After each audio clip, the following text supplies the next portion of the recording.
Recognise these? Physical progress tracking using the scales isn't great for everyone, and in fact sometimes it's a real emotional trigger. For example, here's a picture of me at 10 stone 5 and here's a picture of me this morning at 10 stone 10.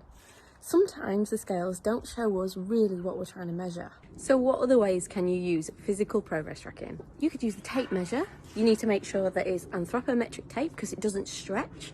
And then use moles or your bones on your body to make sure you're measuring the same place each time. You also need to make sure you do it at the same time of day before eating and drinking. You could also use progress photos. Here's a load of mine. If you're going to do this, it needs to be the same room, same lighting, same clothing, same angle. Once again, at the same time before eating and drinking. You could even use your clothes. You know if they're getting tighter or looser, and that's probably the thing that you're actually trying to achieve.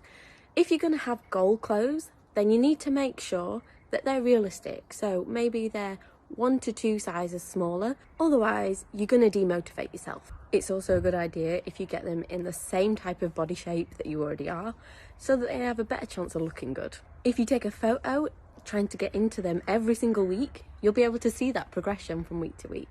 But if you must use the scales, then here's how you do it correctly.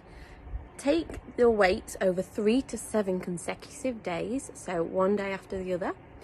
And if you train, make sure that you've got 1 day resting and 1 day training included in that.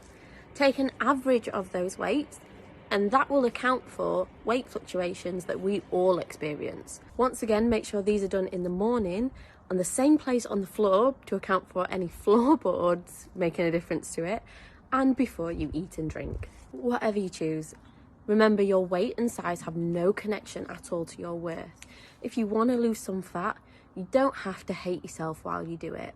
That's all from me, and as always, mind your mind.